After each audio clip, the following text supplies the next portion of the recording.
Welcome, Rachel. Thank you for being here today. Thank you so much for having me. I'm really honored and excited. So thank you, Tova. Awesome. All right, so let's get right in. Let's dive in. And yeah, I'd love for you to share what it is that you do. What is your online business? Yes, well, thank you. So I can be found at rachelluna.biz, and my company is called The Tailor Made Life. And, my core motto is I help you do those big things you were meant to do. So when people want to label me, they want a title. My actual title is Business Confidence and Motivation Expert. And but I do a gamut of things because I am also a certified professional life coach. And when I work on someone's business with them, we talk about strategy and branding and their marketing and their unique position and all, everything that encompasses being an entrepreneur. But when I throw in my life coaching experience, that's when the major breakthroughs happen because a lot of women, they already know a lot. They think they don't know that much, but they know a ton. And what really stops them is the self-sabotage, the negative self-talk, the insecurities, the doubt, things that have happened to us in our past, fear of failure, fear of success. And those elements are what usually stop people from being as successful as they can be.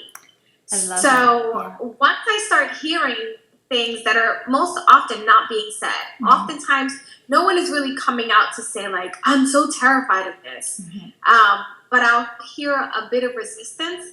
Then I go in and put my life coach hat on and we break through those limiting beliefs. And then we go on with the action plan of, okay, this is what we need to do to get you from A to B to do those big things. I love that you work that way because I also deeply believe that if you're not feeling good in you, it's absolutely going to impact your business. And I think that is so powerful. So that's amazing that you work that way.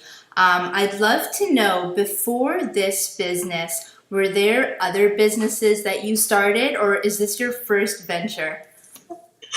Okay, so my first business was when I was in the 5th grade, and it was called Beads Are Us. And I had 2 employees, my cousins, and we would make I'd beg my mom to buy me this paper bead machine. And so it was like you rolled up the paper and then you shellacked it and it made these like faux beads. Yeah. And so we did the beads and we like string them along. And then we also did the friendship bracelets. I don't know if you remember that, but like the string. I do. Yeah. I remember I would have weekly business meetings with my team, my employees, and we talk about the design and I teach them new patterns. And I remember specifically asking them, how many do you think you can produce this week? So that was like my first venture. That didn't go very far because it was very labor intensive and the profit margin wasn't there for the labor. Yeah.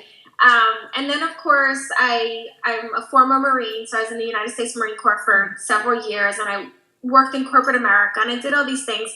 And in 2003, someone hired me. I was not a business coach yet. I wasn't even a life coach yet, but someone hired me to do like some consulting work for this startup t-shirt company. And I ended up investing in that business and becoming one of the partners. And I remember saying like, this feels really unethical that I would be investing because I'm supposed to be like consulting, but I'm excited about this. And I was with that company for like maybe 2 years, but I wasn't really passionate about making t-shirts. I just like the business side. I just wanted to tell them what to do, but I didn't really want to run the business. Totally. So those are my 2 forays into like officially be having businesses. And to be honest with you, I never really saw myself as like, I'm going to be an entrepreneur.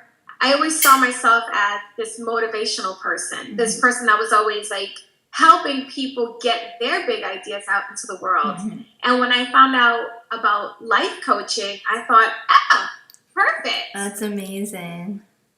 and I started my life coaching business, but then I realized life coaching for me wasn't as fulfilling as business and life coaching as an ensemble package was, because I am really motivated by results, like tangible results. Like, I don't want you to just feel good. I want you to feel good and have something to show for it, like more money, you know, something material or that you could touch. Exactly. So, That's amazing. I feel like your wealth of experience is so powerful in helping you create your business.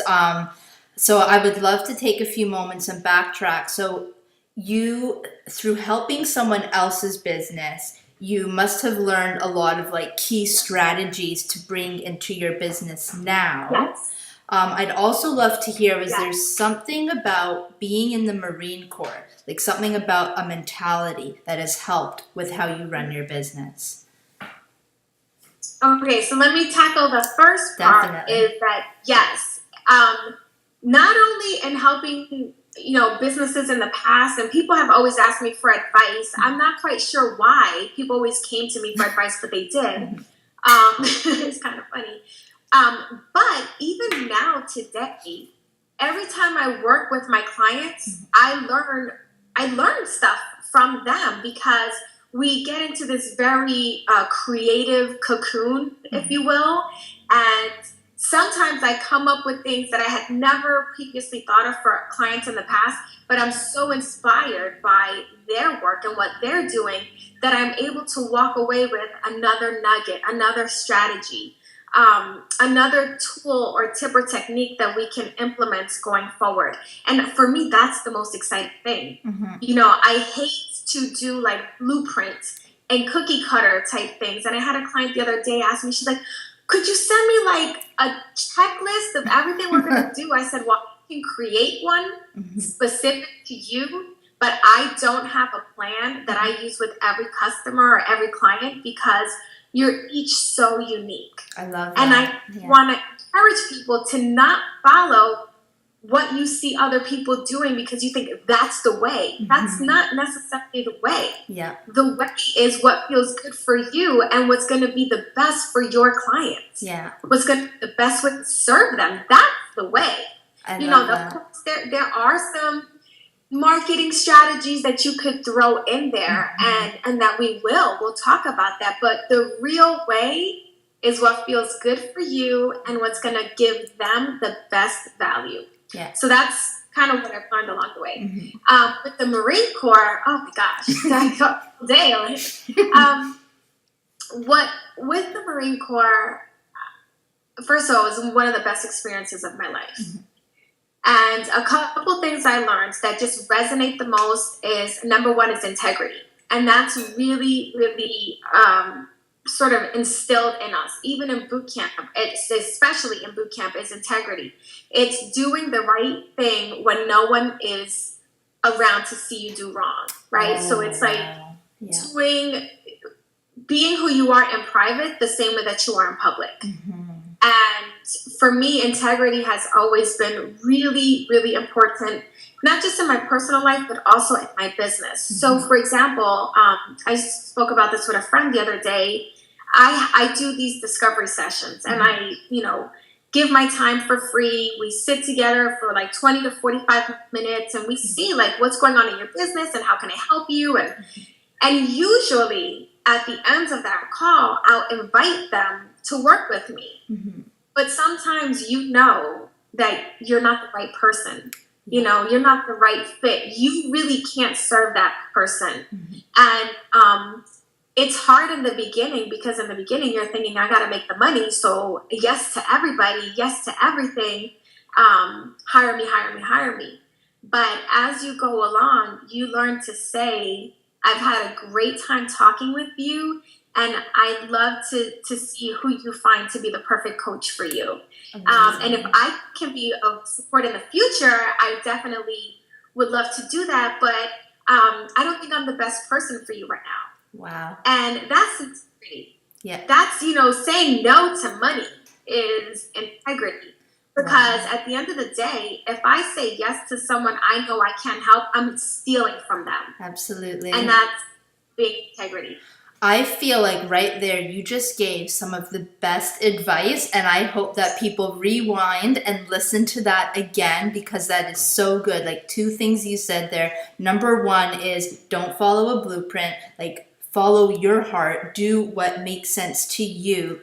Be your own person. And then number two is like to work with integrity. And if you're able to say no to someone, not only do you end up helping that person more, but I also believe somehow more people will end up coming to you because of Yeah. that integrity.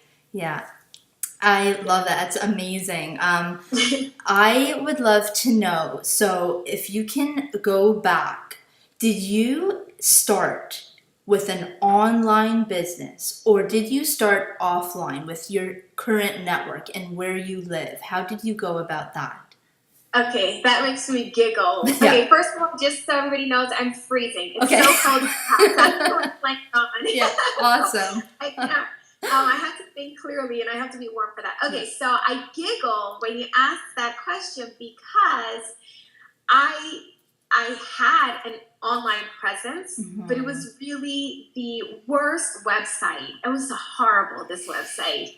I didn't know what I was doing with online, and I remember, so to become a certified life coach, you have to have 750 hours before you graduate the program for my school. Okay. So I really needed to coach people, anybody. And that was my thing. Like, please let me coach you. I promise you're going to get results. Like, you're going to love it. And, so I had an online presence with a really crappy website. And I don't even think I didn't even have Facebook at the time. So I just had a really crappy website. And I just hoped that people would find me. I don't know how. And what I did was I just asked everybody that I knew in person and via email, like just for my own network, this is what I'm doing. Please help me get my certified, help me get certified, help me get my hours, totally free to you. Then I started charging like $15 and then $25. And then, oh my gosh, I was like, I'm going to charge $50 for a month of service. Yeah. So I didn't have any kind of presence. And then my girlfriend said, you have to get on Facebook. And I was really resistant to Facebook because when I had tried to join Facebook in 2003 or 4, I had already graduated college. And at the time, you couldn't get on Facebook if you weren't in college. So I was like, screw Facebook. I'm boycotting them. I'm never, you don't want me now. You're never going to get me. But my girlfriend was really like, no, you have to get on Facebook. And believe it or not, I think getting on Facebook was a turning point for me. Wow. Because I got to be connected with a lot of people I had lost touch. So almost automatically, almost overnight, I went from like 3 friends to like 700 friends. Wow. And it was just people that I knew. And I'm not exactly sure how the opportunity came into my life, but I know, I do. Here it comes. It was through Facebook. I had a client in somewhere overseas, I think Croatia is where she lived. I was living in Germany, by the way, this whole time I'm in Germany. She lived in Croatia, and she said, have you heard of Conversations with God by Neil Donald Walsh? He does a great newsletter. You should get on it, and I'll send you the information. So she Facebooked me the information. I got on his list, and that was a sort of a catalyst because through him, I found Peggy McCall, and I saw her on Facebook, and then I found Marie Forleo, and it was like one little step to another. And Marie Forleo's B School, I mean, it's so good. It's so good. If you haven't done it, definitely you can do a Google search. And a lot of people offer great bonuses to sign up through them. I think the period is over now, but for next year, this should be something on your radar. But so with Marie, I learned how crappy my website really was. And that was sort of the rest is history. Once I became exposed to this network of entrepreneurs via social media, things rapidly changed for me. I have always had business acumen. I've always been savvy. I've always been very creative.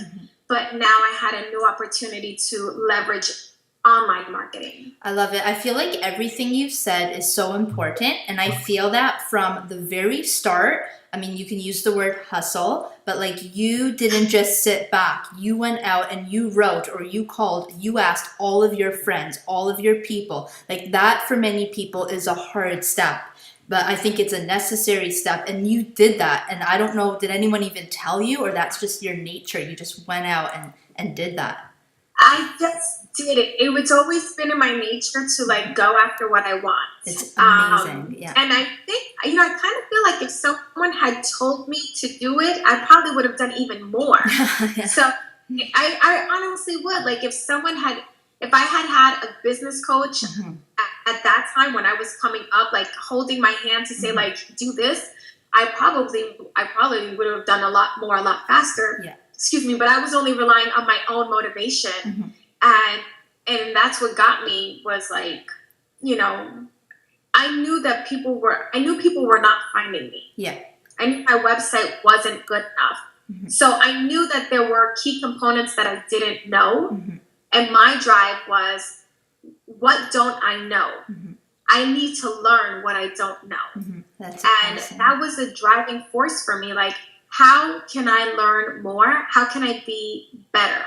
How can I just really explode was my goal. Yeah, I think that's amazing. And I think that right there is a huge lesson. Like for people that are starting up, a lot of people, they're not even reaching out to their immediate network. And it's like, start there. And then I love that the online world actually really helped you. And I mean, I don't know. I feel like I've been in a cave because I only got into Facebook like way later. Like I don't even know if I had an account before 2010, and I didn't do a business page for Facebook until like about a year ago. I've just been slow on the social media front, but I love that over the years, it's been something to really help you move forward. If I could just jump in, let me just tell you, I didn't have a Facebook page until late 2009, like almost 2010. Okay. So I was right there with you. And I had a business page, but I will tell you for like the first almost 2 years, I didn't do anything with that business page. What has been really, really key is what you said, that warm market, the people that know, like, and trust you from like when you were a kid. Those are the people that have really helped elevate my brand. Those are the people that helped my book get on the bestsellers list. That's awesome. Those are the people that have been my cheerleader. I was featured in Latina magazine, which is the magazine I wanted to be in since I was 17 years old. Like I remember when it came out, and I remember saying, I want to be in that magazine. And I have a picture on my wall of like the spread that I was in and my picture and everything. Amazing. I got that on my personal page. Who has a hookup at Latina magazine? I want them to interview me. No lie, that's what the post said. Amazing. And two people in my network didn't know each other, but two people in my network, someone I had been in the Marines with and a sorority sister, they each had contacts, and they both wrote to their contacts at Latina for me. And, the same goes with last week I was flown to to New Jersey by Princeton University. That opportunity came from another sorority sister. But this is people that were already in my network. These are people that already knew me. That's amazing. Yeah, I've been hearing, a lot and just recognizing more and more how important business equals relationships. Would you say that's like accurate? Yeah. That's 1,000% accurate. In anything, no matter what you're doing, it's not like back in the day, that cheesy sales car marketing, that worked. And you could talk really fast and you could swindle people. But now, especially after the sort of hits that our economy has taken in America, people are really selective with where they're spending their hard-earned cash, and they should be. And so it's not like who has the fanciest website or who has the best sales video. It's really about who has the best relationship and who is showing up most authentically. Who's out there keeping it real? Who's out there walking their talk? Because that's another thing you need to watch out for. There's a lot of people talking about having balance and having it all. And if you look behind the curtain, their life is a hot mess. Yeah. I'm just saying. I love it. I love that you're saying it. Yeah, it's amazing. All right, so I would love to now go a little deeper nitty gritty. So you've obviously done a lot. You make contact with people. You're on social media. But what were the specific things that would help you grow even more? Like, was it blogging? Was it doing guest posts? What types of like strategies was it that actually helped you, move bigger and get more clients? So let me sort of take myself back a couple years ago. Definitely. Everything that you just said helped. And I know that's like, well, that doesn't help. But no, here's the deal.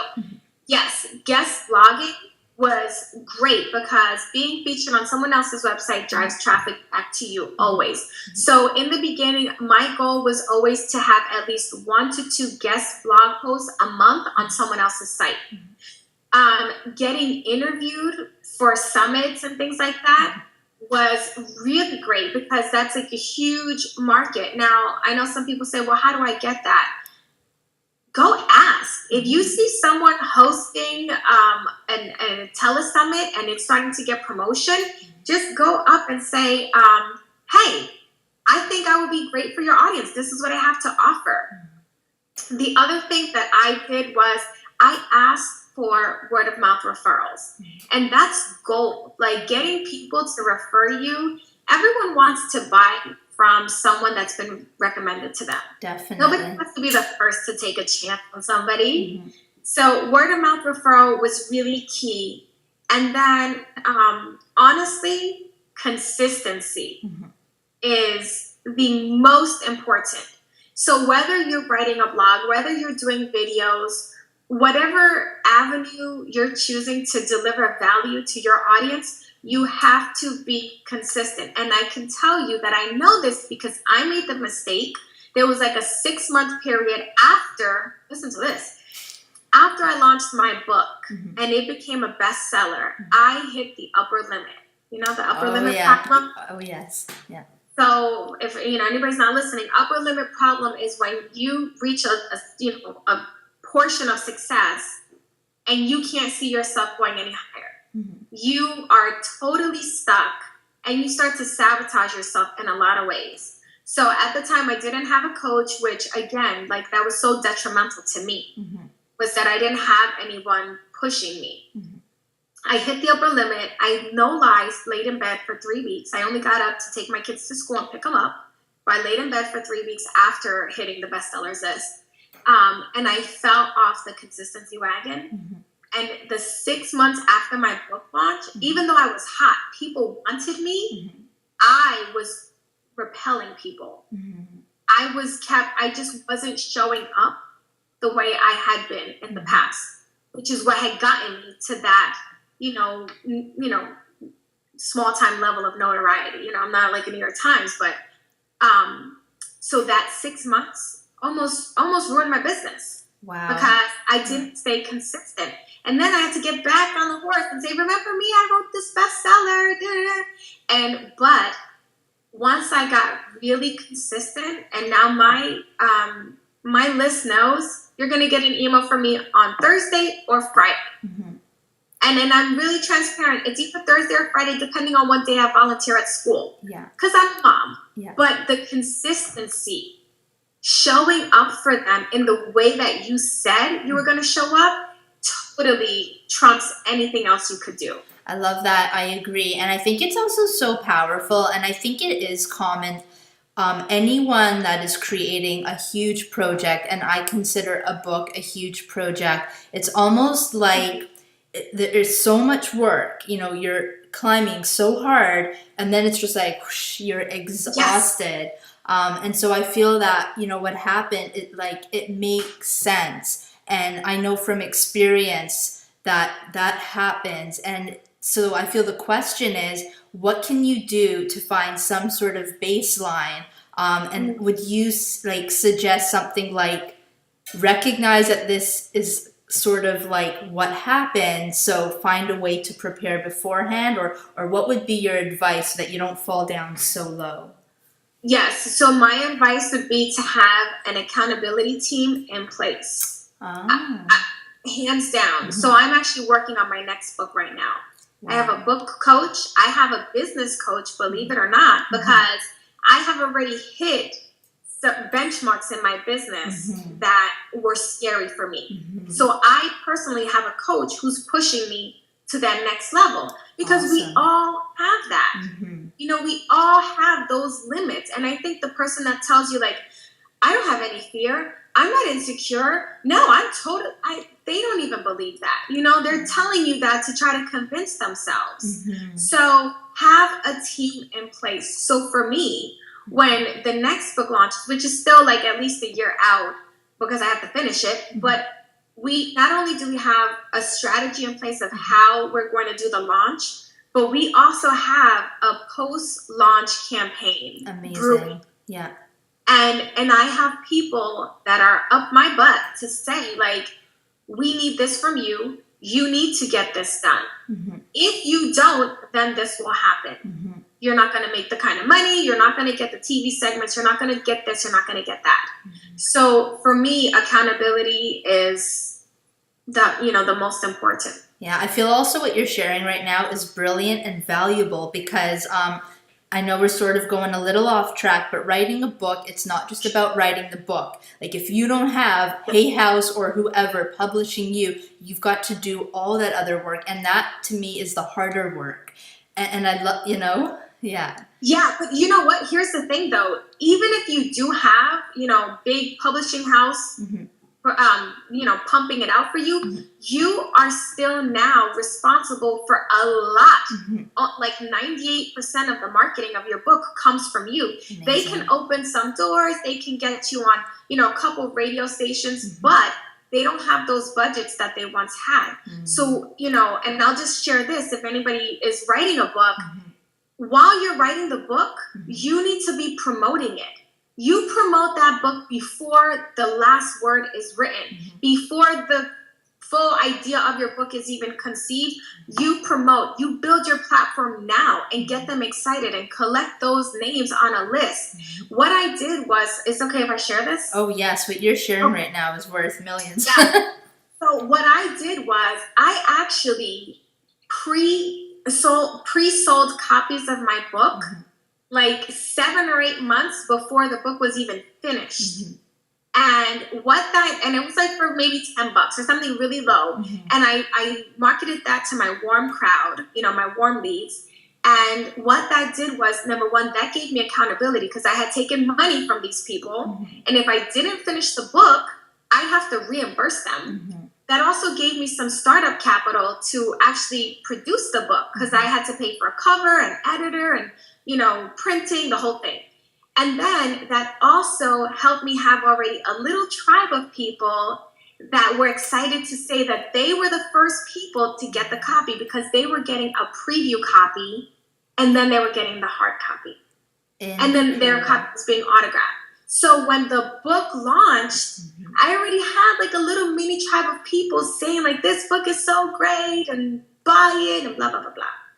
That is so important. And if anyone, like the people that are listening, and if they have this dream of writing a book, I think that you've just given tips that are worth so much. Because I think a lot of people, they don't realize that. They write the book and then they think, oh, I'm going to launch it. And they forget about the whole strategy and that takes time. And to start it, even before you're done the book, is what will really help make the book go big. So I love that. Amazing. And I'm sorry, I can't help myself. I do have to say this too.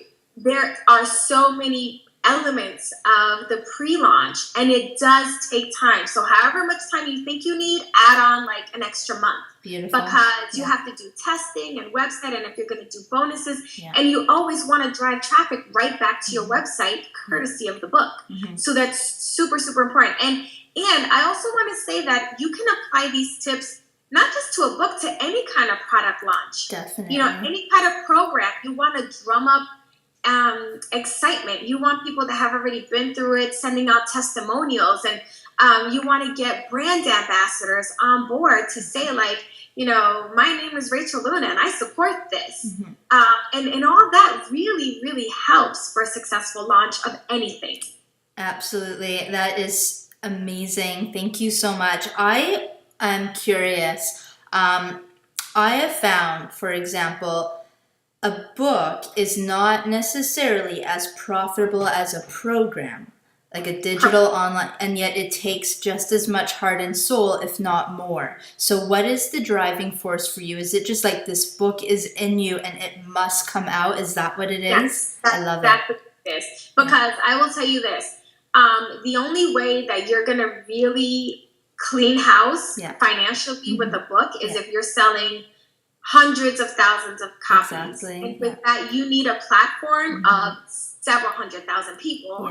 And then you have to have a big publishing house behind you to generate that kind of sales, But for me, it's like I had a message. I had this book that was begging to be born. And even now, so the book that I'm working on right now, loosely titled The Frustrated Wives Club. Actually, I like that. I love that. So I actually had, I don't know if you can see it. So I actually had this cover made for me like 2 years ago. I had this book cover made. Incredible. And this book has been in my heart for 2 years. And I kept putting it off because I thought, oh, well, that's such a negative term, the frustrated wives, and a lot of resistance. But the other day, a couple weeks ago, I woke up and this book was like, write me, finish me, please. You want me. And I had to like dig out the archives and I started writing, and the words just poured, and it's like this message is so important. And so I did what most people do when they want validation. I sent it to a couple friends and was like, should I keep going with this or what? Like I'm being held in creative jail by this novel, and they were all like, yes, hurry up and finish it. We want to know what happens. So I think that that's something that, if the message is in you and you keep waking up and that message is still there, then write it and get it out now before someone else wakes up with that message and does it for you. Yeah. And I feel like that's something that happens.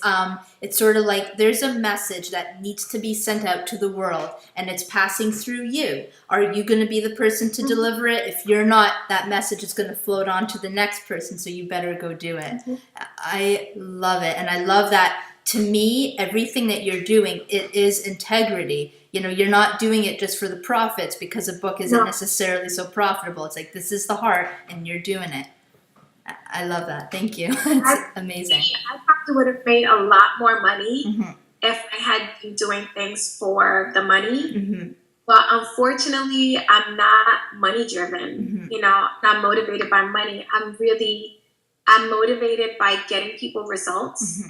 And I'm motivated by instigating a change in people's lives and in their businesses. And that's what keeps me going. Yeah, I think that's amazing and inspiring. And I think that, people who are running their own business, they need to come from that place in order to keep the fire burning. Like money's not going to keep it burning. It's got to come from the art and the passion. So, so I feel like you've shared a lot about your journey and like how it grew over time. So I'd love to know, what does a typical day look for you now? And like, is there a typical day or week? Yes, there is a typical day. It doesn't feel typical to me, but there is. So a very, very typical day starts with me waking up at about 5 or 5:30. I have a thyroid condition. So, the first thing I do, the first thing I do is I pray in my bed. I always thank God that I'm awake and I'm alive. And that's really important to me. And then I get up and I take my thyroid medication, because when I don't, I just have no energy and I'm good for nothing. So that's like regiment. Mhm. Then I work out typically for about 30 minutes. I'm like a hardcore Beachbody girl and I love all their programs. So right now I'm doing the 21-day fix. So I will do my workout, 30 minutes. That's pretty much all I can handle. Anything more than that, I'm done with that. Then I make coffee for my husband because he starts coming down. He leaves for work at 6:45. I make lunch and breakfast for my kids, and then I get my munchkins up. So from about 6:45 to 8:15, it's all about my kids, making sure that they're dressed and brushed and off to school. And then on the way back, I have a phone call with my prayer partner, Iviana, and she and I pray for our life, for our family, for our business for that day. And that's a really important part. Since we started doing that, I have noticed a big shift in my life, in my business, and it just starts with, even if you don't pray to God, it just starts with having gratitude. But for me, my gratitude comes from God. So it's like I really honor that time. And then at 9 a.m., the day really takes off. It's usually several clients in the day. I do also, like I said, my strategy sessions with prospective clients. So those will be sandwiched in there.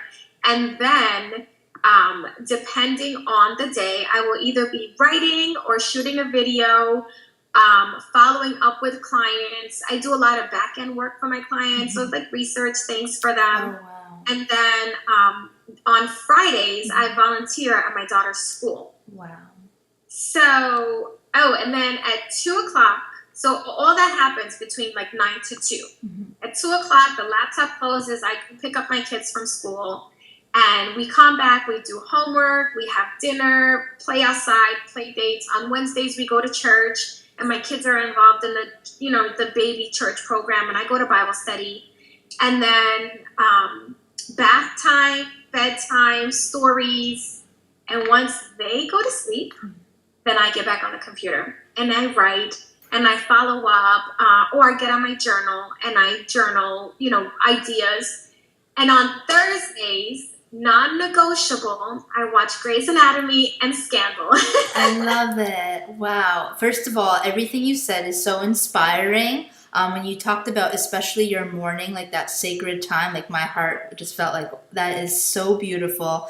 And I think it's so powerful for people to recognize you can't just be on the computer typing, working, social media. You need to spend time with prayer, connecting somehow. It's like taking that time for spirit, taking that time for your health. Yes. And then that you're a Yes. mom and doing all that other stuff, like, wow, you are such an inspiration. It's amazing. Yeah. But can I just say, and I do appreciate that and I receive it, but I also want to really quickly speak to the mom who feels like, I feel that way sometimes. And it goes a little something like this. What do you guys want? Yeah. So I just want to be really transparent that it sounds like, but every day has its own challenges, and being a mom and a business owner, I just want whoever's listening, I just want you to give yourself permission. Some days your children will be neglected, and that's okay. They'll be fine. Some days your business will be neglected because you're pouring into your children and your family and your partners. That's okay. Your business will survive. So it's not about having a balance. It's about prioritizing who needs you most in that moment. And making your kids part of the fun. Like my kids love to sit on my lap while I'm writing. And I let them, and sometimes they'll say, let me write, let me do a sentence. And in my mind, I'm like, oh, if you would just let me get it done, I could play with you. But I never say that. I say, all right, go ahead, write. And then they type and then I have to erase it. But that helps them feel included. And that's one way that you can make everyone feel like it's not your business and you're abandoning them for the business, that they're part of it. That's amazing. I mean, yeah, just thank you for everything that you shared there. I think that's inspiring for everyone, and then especially for moms. And it's so awesome. So I would just love to know, like, do you have any final words or advice for particularly startup entrepreneurs, because that tends to be one of the more challenging stages, but really for business owners everywhere? And any final words to share? Sure. I knew this question was coming. I probably should have prepared, but when I think of the startup entrepreneur, what really comes to me to tell you is that do not wait for it to be perfect. It doesn't have to be perfect. I wish I could show you the horror, the atrocity that was my first few websites, because I had like 3 or 4 before I finally felt proud of my website, before I didn't have website shame. And you know what? I still got business. Even with the rinky-dink website, I still got business. So things don't have to be perfect. You just have to be consistent. Just take daily action. In my book, I talk about getting a fire team. Those are fabulous friends who are inspiring, reliable, and eager to see you succeed. Get your fire team together and have people hold you accountable, and just put your work out there the way that feels good to you. You do not have to follow anyone else's model. That's what I would say. And then to just entrepreneurs in general, I would say listen to yourself. And this is something I didn't do. So that's why I'm telling you, like, learn from my mistake. We often really know the answer, and just trust yourself. And trust that even if you make a mistake, there was a purpose for that mistake. And there's a really valuable lesson that will come from that mistake if you're open to the possibility of failing your way to success is the best way to maintain success. Because it's really easy to be like a one-hit wonder. Yeah. But the challenge is staying successful for the long haul. And when you fail your way to success, you have created this stream for longevity. But when you just get lucky and hit it to the top, you didn't have any failure, it's going to be really hard to sustain, and you're going to be on a slope. Wow, that is beyond inspiring. I totally agree. And I think it's so important for people to hear this, because a lot of people, you get one little knock and you start to wonder, should I be doing this? Am I cut out for this? But it's to recognize that is part of the process. Keep going and you will hit the success, and it will be steady. So I love that. Thank you so much. Tell us a little bit more, like, where can we find you? Tell us about where we can get your books. Yes, thank you. So I can't believe I don't have a copy on my desk. So you can find me at rachelluna.biz. And my book is called Successful People Are Full of Crap: Courage, Resilience, Authenticity, Perseverance. And it's available on Amazon. And with that, you also get almost $200 worth of freebies and goodies and trainings and stuff like that. So it's really action-packed. It's a great first step for someone who doesn't know if she really wants to work one-on-one with a coach, or maybe can't afford it right now. This book is really going to take you from A to Z on the foundation. So I'd love for you to check it out. And of course, you can visit me on facebook.com/TheTailorMadeLife. So yeah, that's where you can find me. I'd love to hear from you guys. Awesome. Rachel, thank you so much for sharing your brilliance and your wisdom and your inspiration. Thank you so much. No, thank you for having me, Tova. It's been such an honor, and I'm just really grateful for the opportunity. All right, I'll talk to you soon. Bye. Bye.